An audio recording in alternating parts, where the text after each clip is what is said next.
بچپن میں جب امام حسین علیہ السلام یہ دیکھتے تھے کہ زمانے والے ان کے بابا علی اور ان کی والدہ بی بی فاطمہ زہرا سے کتنا بغض رکھتے ہیں، تو امام حسین نے اپنے آپ سے وعدہ کر لیا کہ اللہ نے مجھے اگر ہزاروں بیٹے عطا کیے تو تمام بیٹوں کا نام میں علی رکھوں گا، اور اگر 1000 بیٹیاں عطا کی تو ہزاروں بیٹیوں کا نام فاطمہ رکھوں گا۔ امام حسین نے ایسا ہی کیا۔ اللہ نے امام حسین کو 3 بیٹے عنایت کیے اور 3 بیٹیاں، ان کے نام نواسۂ رسول نے یہ رکھے: علی، اس کے بعد دوسرے بیٹے کا نام علی اکبر، تیسرے بیٹے کا نام علی اصغر، اور بیٹیوں کے نام فاطمہ کبریٰ، فاطمہ صغریٰ اور فاطمہ سکینہ۔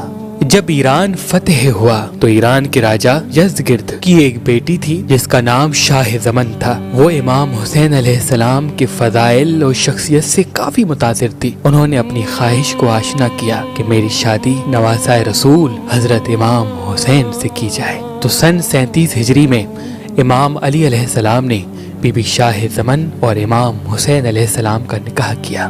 نکاح کے بعد امام حسین علیہ السلام نے چاہا کہ وہ انہیں شہر بانو کہہ کے بلائیں، تو تب سے آپ کی شخصیت بی بی شہر بانو کے نام سے پوری دنیا میں یاد کی جاتی ہے۔ تاریخ نے لکھا کہ آپ امام حسین علیہ السلام کی بہت زیادہ عزت کیا کرتی تھی۔ امام حسین علیہ السلام جہاں بیٹھتے تھے تو آپ ان کے قدموں میں بیٹھا کرتی تھی۔ دوسری عورتیں کہتی تھی کہ آپ تو ایران کے بادشاہ کی بیٹی ہیں اور امام حسین کی بیوی ہیں، آپ ساتھ کیوں نہیں بیٹھتی؟ تو آپ فرماتی تھی امام حسین نواسۂ رسول ہیں، فاطمہ زہرا کے بیٹے ہیں، میں ان کی کنیز ہوں۔ بالآخر حضور پاک صلی اللہ علیہ وآلہ وسلم کی رحلت کے 27 سال بعد 4 جنوری 659 عیسوی 5 شعبان 38 ہجری مدینہ پاک میں امام حسین اور بی بی شہر بانو کو اللہ نے ایک بیٹا عطا کیا، اور اس کا نام امام حسین نے امام علی کی زندگی میں ہی علی رکھ دیا۔ جیسے ہی آپ کی آمد ہوئی تو سب سے پہلے امام علی ابن ابی طالب علیہ السلام نے آپ کو اپنی گود میں لیا اور زاروں قطار رونے لگے۔ امام حسین نے پوچھا، بابا جان آپ رو کیوں رہے ہیں؟ امام علی نے کہا، اے حسین، تمہارے قتل کے بعد اس میرے پوتے کو بہت تکلیفیں سہنی پڑیں گی۔ یہی کوفہ ہوگا جہاں یہ قید کر کے لایا جائے گا، اس کو پتھر مارے جائیں گے، اور یہ اکیلا نہیں، حسین تمہاری بہنیں، مائیں اور بیٹیاں بھی ساتھ ہوں گی، اور یہ قدم قدم پہ خون کے آنسو روئے گا تاکہ دین اسلام زندہ رہ سکے۔ آپ کی عمر مبارک تقریباً 3 سال کی جب ہوئی تو حضرت علی ابن ابی طالب علیہ السلام کو مسجد کوفہ میں شہید کر دیا گیا۔ آپ جناب عباس سے تقریباً 12 سال چھوٹے تھے، نہایت نفیس اور با ادب اور عبادت میں مصروف و مشغول رہتے تھے۔ آپ کے اخلاق کا عالم یہ تھا کہ ایک مرتبہ دسترخوان پہ آپ اپنی والدہ کے ساتھ کھانا کھا رہے تھے، کھانا کھاتے بھی تھے اور اپنی والدہ کے مبارک چہرے کو دیکھتے بھی تھے۔ تو آپ کی والدہ بی بی شہر بانو نے کہا، اے میرے پیارے بیٹے، مجھے بار بار دیکھ کیوں رہے ہو؟ تو امام سجاد نے کہا، میں آپ کو دیکھ اس لیے رہا ہوں تاکہ ایسا نہ ہو کہ آپ کسی چیز کو دیکھیں اور آپ سے پہلے وہ چیز میں اٹھا لوں۔ جو چیز میری ماں نہیں کھائے گی وہ چیز اس کا بیٹا سجاد کھائے گا۔ بچپن سے ہی زیادہ عبادت کرنے کی وجہ سے آپ کی پیشانی پہ سجدے کا نشان واضح نظر آنے لگا۔ آپ پوری رات سجدے میں گزارتے تھے۔ ایک مرتبہ آپ کی والدہ قریب آ کے سننے لگی تو آپ سجدے میں تھے اور آپ کے لبوں پہ یہ صدا تھی، اے اللہ یہ مسکین تیرے در پہ آیا ہے، اے اللہ یہ فقیر تیرے در پہ آیا ہے، اے اللہ یہ کمزور تیرے در پہ آیا ہے۔ آپ کی والدہ حیران ہو گئی کہ یہ 4 سال کا بچہ ایسے تڑپ کے اللہ کی عبادت کر رہا ہے، اور یوں آپ کا نام عابد پڑ گیا۔